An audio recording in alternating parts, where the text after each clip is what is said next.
দেখেন আসলে আমরা শুধুমাত্র যে এই মামলাটা না, আমরা পূর্বে অনেক মামলা তদন্ত করছি।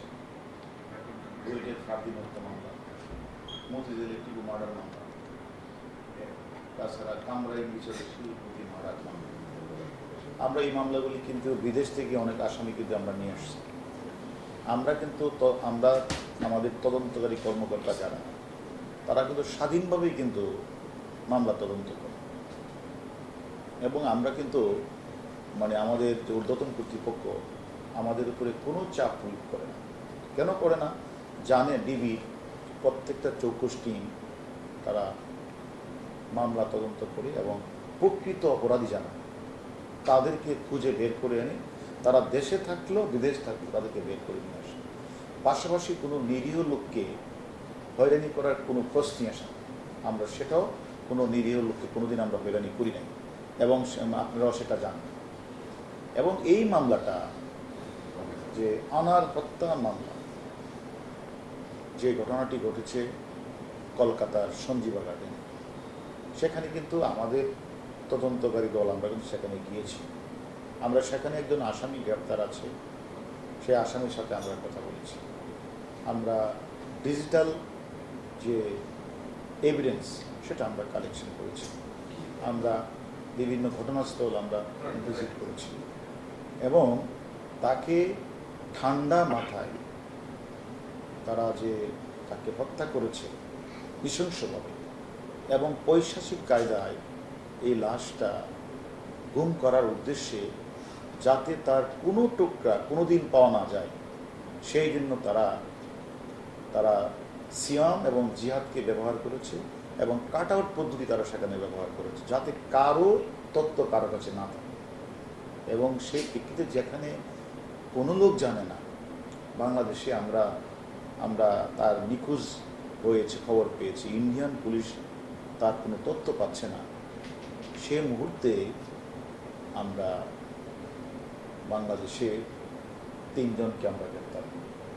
এর মধ্যে মূল যে ঘাতক কিলার শিমুল ভুইয়াকে আমরা যখন গ্রেপ্তার করি, তার সাথে তানভীর এবং সিলাস্তিকে আমরা নিয়েছি। তারা 3 জনও কিন্তু আদালতে 160 করেছে। তারা ঘটনার ধারাবাহিকতা বর্ণনা করেছে, এবং তারা বিভিন্ন তথ্যপত্র আমাদের দিয়েছে। একদিকে তাদের 164 থেকে বিভিন্ন তথ্যপত্র নেওয়া, অন্যদিকে ইন্ডিয়ার মাটিতে গিয়ে আমরা ডিজিটাল এভিডেন্স কালেকশন করা, এবং ইন্ডিয়া যে অপরাধী তার সাথে কথা বলা, বিভিন্ন তথ্যপত্রের ধারাবাহিকতায় আমরা কিন্তু আরেকজন ব্যক্তি ঝিনাইদহ থেকে, তার নাম বাবু, তাকে আমরা নিয়ে আসি। বাবুকে আমরা 7 দিনের রিমান্ডে আনি, কারণ আমরা যখন কাউকে নিয়ে আসি কিছু তথ্যপত্র তো আমাদের কাছে থাকে, তার ধারাবাহিকতায় আমরা তাকে নিয়ে আসি এবং তাকে আমরা জিজ্ঞাসাবাদ করি, এবং যে সে আমাদের কাছে অকপটে স্বীকার করেছেন যে সে আমাদের যে কাছে যে 160 করা মূল ঘাতক শিমুল ভুইয়া, তার সাথে সে কিন্তু ভাঙ্গাতে মিটিং করেছে, এবং সেখানে তিনি ছবি দেখিয়েছেন, মৃত ব্যক্তির ছবি দেখিয়েছেন। এবং পরবর্তী পর্যায়ে আমরা বাবুকে যখন জিজ্ঞাসাবাদ করলাম যে আপনি ছবিটা কাকে কাকে দেখিয়েছেন, সে আরেকজন নেতার কথা বলেছেন। সে তার মোবাইলগুলি কোথায়, সেও বলেছেন আমার আরেকজন নেতার কাছে আমার মোবাইল। সেই কারণেই আমরা জিজ্ঞাসাবাদ করার জন্যেই, যে এখানে গাড়ির ভিতরে যে টাকা পয়সার কথাবার্তা বলা, তাকে টেলিফোন করা, একটা কিলারের সাথে বসে মিটিং করা, যেখানে বাংলাদেশের প্রতিটি মানুষ একজন জনপ্রিয় সংসদস্য হত্যাকাণ্ডে সম্পৃক্ত হয়েছে কলকাতার মাঠে, তাকে খুঁজে পাওয়া যাচ্ছে না, যেখানে আমাদের দেশের মানুষ আইন শৃঙ্খলা বাহিনী উদ্বিগ্ন, যেখানে ইন্ডিয়ার পুলিশ উদ্বিগ্ন, সেখানে 16-17 তারিখেই তারা ভাঙ্গাতে বসে, গাড়িতে বসে বাবু এবং কিলার শিমুল ভুইয়ার মিটিং, সেখান থেকে একজন নেতাকে টেলিফোন করা। এখন আমাদের কথা হলো, এই যে বাবু যে কথাটি বলেছেন যে আমি ইমুকের সাথে কথা বলেছি, আমার মোবাইলগুলি ওনাকে দিয়েছি, এইগুলি আসলে যে তথ্যগুলি আমরা পেয়েছি, এবং সেই তথ্যগুলি আসলে বিচার বিশ্লেষণ করার জন্যই আমরা এইগুলির সঠিকতা আছে কি না এগুলি জিজ্ঞাসাবাদ করার জন্যই মূলত আমাদের আয়ু জিজ্ঞাসাবাদের জন্য আমাদের ঝিনাইদহের আওয়ামী লীগ নেতা মিন্টু সাহেবকে ডেকেছেন। মিন্টুর কাছে এই তথ্যগুলি জানতে চাইবেন। আমরা যদি আমাদের আয়ু যদি এই তথ্যগুলি জানতে চাইতে গিয়ে সদুত্তর দিতে পারেন তাহলে চলে যাবেন। আর যদি আয়ুর কাছে এই কোনোটারই সদুত্তর দিতে না পারেন, আমাদের ইনভেস্টিগেশন অফিসার তার তদন্তের ধারাবাহিকতায় উনি যা করার সেটাই করবেন। তাহলে তারা যদি 22 তারিখে ক্লাস হওয়ার আগে যদি 16 তারিখে মিন্টু সাহেব এই হত্যাকাণ্ডের তথ্য জেনে থেকে থাকেন, বাবুর তথ্য অনুযায়ী রিমান্ডে থেকে কথা অনুযায়ী তারা আগেই জানতেন, কিন্তু তারা আইন শৃঙ্খলা বাহিনীকে কেন জানালো না? এটাও তো একটা অপরাধ করছে। হ্যাঁ, আপনি যে কথাটি বলছেন সঠিক কথা বলেছেন। ওনারা 16 তারিখ একটা মানে যে মানুষগুলি নৃশংসভাবে হত্যা করে পৈশাচিক কায়দায় লাশটাকে টুকরো টুকরো করে কলকাতার বিভিন্ন জায়গায় কাঠোর পদ্ধতি অবলম্বন করে লাশটাকে গুম করার উদ্দেশ্যে বিভিন্ন জায়গায় ফেলে দিলেন, সেই মানুষগুলি তার মূল যে কিলার শিমুল ভুইয়া বাংলাদেশে আসলেন 15 তারিখ। 16 তারিখ এসে ইনি ভাঙ্গায় গেলেন। ওনারা ভাঙ্গা থেকে আসলেন, ওনাদেরকে দেখালেন, ওনারা দেখলেন। দেখার পরে উনি অনেককে দেখালেন যে তারা দেখলেন তারাও কিন্তু এমপি সাহেবের বাড়ি যে জেলা তারা তো সেই জেলা। এটা তো আমি মনে করি যে একটা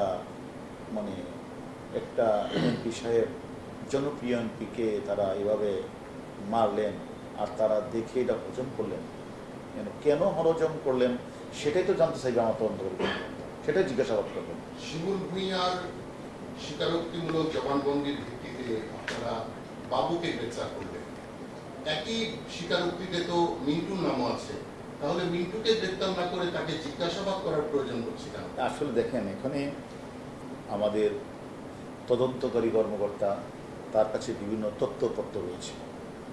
এই তথ্যপত্রের ভিত্তিতে যখন তিনি তাকে প্রয়োজন মনে করবেন তাকে তো জিজ্ঞাসাবাদ করবেন। এখন আপনারা জানেন আমরা কাউকে অযথা হয়রানিও করি না, আবার কোনো যে অপরাধী তাকে পালানোর সুযোগ আমরা দিই না। আমরা মনে করি তদন্তকারী কর্মকর্তা তদন্ত করতে গিয়ে যদি দেখে জিজ্ঞাসাবাদের প্রাক্ষাতে যদি দেখে যে সে কোনো সদুত্তর দিতে পারছে না, তা আমি তো আগেই বলেছি তদন্তকারী কর্মকর্তা তার আইনগত প্রক্রিয়া যেটা করা সেটা করবে। লাস্ট প্রশ্ন করবো, সেটা হলো যে আপনারা এখন পর্যন্ত রাজনীতির সঙ্গে যুক্ত দুজনের সংশ্লিষ্টতা পেয়েছেন, আর কি এরকম কেউ রয়েছে যারা আপনার এই ঘটনার সঙ্গে রাডারে রয়েছে আপনাদের? আমি আসলে আপনাকে যে কথাটা বলেছি, আমরা বাবু আমাদের রিমান্ডে আছে, বাকি একজন আয়ু জিজ্ঞাসাবাদ করছি। তারপরেও আমরা এর ছাড়াও আমরা অনেক তথ্যপত্র আমাদের কাছে আছে। কারণ জানেন আপনারা 3 জন বাংলাদেশে 160 করেছেন এবং ইন্ডিয়াতেও আমরা একজন আছেন, তার সাথেও কথা বলেছি। আমাদের কাছে অনেক ডিজিটাল এভিডেন্স আছে এবং অনেক তথ্য প্রমাণ আমাদের আছে। আমরা সবগুলি বিচার বিশ্লেষণ করছি। আমরা সব কিছুই ধীরে সুস্থে আমরা আগাচ্ছি। আমি একটা কথাই আপনাদেরকে বলতে পারি যে ঝিনাইদহের 4 আসনের সংসদ সদস্য আনোয়ারুল্লাহ যাদের জনপ্রিয় সংসদ সদস্য, তাকে যারা হত্যা করেছে, তাকে যারা প্ল্যান হিসেবে কাজ করেছে, তাকে যারা নির্দেশদাতা হিসেবে কাজ করেছে, আমরা যাদেরকেই পাব যদি তার সাথে এই ঘটনার সংশ্লিষ্টতা পাই তাকে ছাড়তে হবে না। আর এটা আপনাদেরকে বলে রাখতে পারি, কারো প্ররোচনায় কোনো নিরপরাধ ব্যক্তিকেও এখানে ইনক্লুড করা হবে না।